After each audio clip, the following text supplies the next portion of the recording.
Assalamualaikum warahmatullahi wabarakatuh. Hai teman-teman, kembali lagi nih bersama saya, yaitu Lutfita Ulanisa. Pada minggu ini kita akan membahas tentang sejarah sastra Indonesia periode 1953 sampai 1961. Apa aja sih yang ada di materi minggu kita kali ini? Yuk langsung aja kita bahas. Pada bagian pertama, kali ini kita akan membahas krisis sastra di Indonesia. Pada masa itu, Indonesia mengalami perubahan akibat peristiwa penjajahan menjadi kemerdekaan. Peristiwa proklamasi kemerdekaan membawa situasi baru bagi para sastrawan. Kebebasan dalam berkarya dapat dirasakan oleh sastrawan, dan demikian para sastrawan demi mengisi perubahan-perubahan ini, mereka menggemparkan dan membuat berbagai karya sastra. Periode 1953 sampai 1961, sastra Indonesia mencoba mencari jati diri sendiri dan menonjolkan penilaian kembali terhadap warisan leluhur. Namun, pada masa itu terjadi penggolongan ideologi dan pencarian konsep-konsep sastra. Berbagai jenis yang menandakan pergolakan itu antara lain terbitnya Surat Kepercayaan Gelanggang tahun 1949. Munculnya organisasi kebudayaan berbentuk partai seperti Lekra, Les Bumi, LKN di tahun 1960. Perkembangan dan pergulatan sastra selama kurun waktu 1950 sampai 1961 hilang dari dunia pelajaran di sekolah maupun kurikulum di universitas. Periode ini perkembangan sastra dan budaya aliran komunisme dan aliran radikal kiri hilang sama sekali. Sastra tidak tampak karena tidak diterbitkan dan tidak dijual serta tidak juga dibaca. Selanjutnya ada materi sastra majalah. Tahun 1953, Balai Pustaka kedudukannya tidak menentu. Penerbit ini kerap mengalami perubahan status, penempatan pimpinan yang bukan ahli serta anggaran yang tidak mencukupi, menyebabkan kemacetan produksi. Oleh karena itu, aktivitas sastra terutama hanya dalam majalah-majalah seperti Gelanggang Siasat, Mimbar Indonesia, Zenit, dan Pujangga Baru. Karya-karya yang dapat dimuat pun akhirnya hanya dalam bentuk sajak, cerpen, dan karangan lainnya yang tidak begitu panjang sesuai kebutuhan majalah. Pengarang pun lebih produktif, berkarya di sektor tersebut. Keadaan seperti itu memunculkan istilah sastra majalah, yang pertama kali dipopulerkan oleh Nugroho Noto Susanto dalam tulisannya yaitu Situasi tahun 1954 yang dimuat dalam majalah yang dipimpin oleh Kompas. Selanjutnya ada beberapa pengarang. Pengarang pertama yaitu Nugroho Sunoto Susanto. Beliau lahir pada tanggal 15 Juni tahun 1931 di Rembang, Jawa Tengah. Karya beliau antara lain cerpen Hujan Kepagian tahun 1958, Tiga Kota 1959, Rasa Senjange tahun 1961, dan lain-lain. Tokoh kedua ada Aan Nafis. Beliau lahir di Sumatera tanggal 17 November 1924.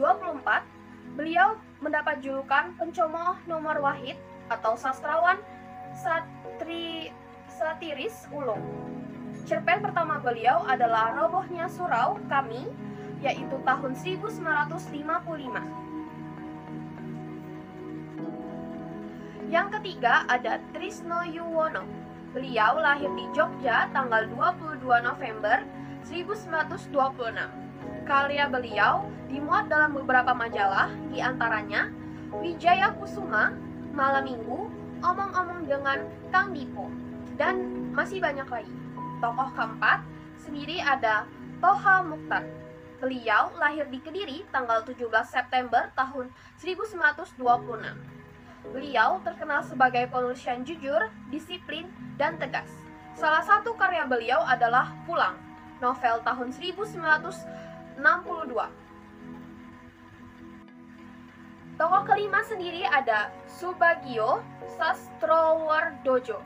Beliau lahir di Madiun tanggal 1 November tahun 1924. Beliau dikenal sebagai penyair karya. Karya beliau sendiri antara lain Sajak, yaitu Dan Kematian Pun, kumpulan esai Intelektualisme tahun 1972, dan Manusia Terasing di Balik Simbolisme Sitor tahun 1976, dan masih banyak lagi. Selanjutnya ada beberapa penyair. Tokoh pertama adalah Toto Sudarto Bahtiar. Beliau adalah seorang penyair dasarwan di tahun 1950-an. Pertama kali dikenali dengan sajaknya yaitu berjudul Ibu Kota Senja.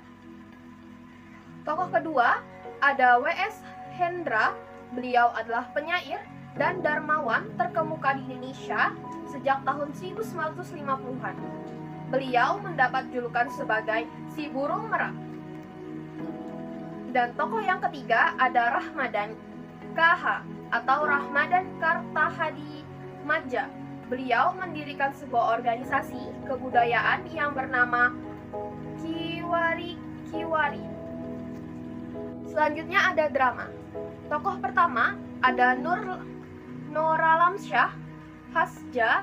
Beliau dikenal sebagai penulis naskah, drama, dan ilustrator buku Indonesia. Tokoh kedua ada H. Hisbah Yusah Barin.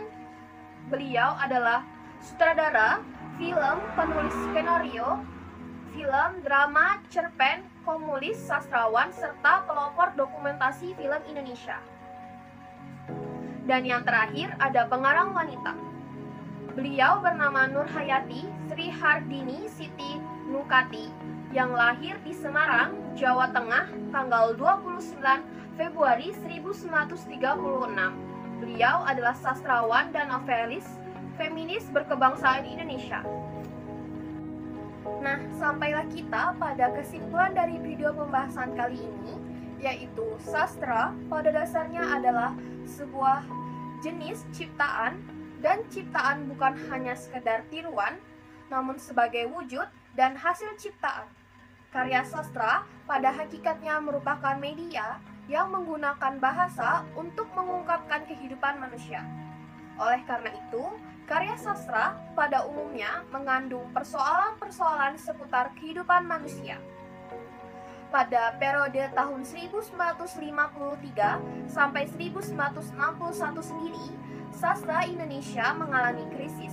Hal ini memungkinkan dikarenakan karya sastra yang terbit pada masa itu hanya berupa sajak, cerpen, dan karangan-karangan yang tidak begitu panjang, sehingga dimuat dalam majalah. Hingga pada periode ini lahirlah istilah sastra majalah. Itu tadi video pembahasan kita kali ini. Semoga bermanfaat dan saya mengucapkan maaf atas kesalahan yang saya lakukan, baik yang disengaja ataupun tidak. Semoga kita dapat berjumpa di video pembahasan selanjutnya dan see you di next video. Bye bye semua.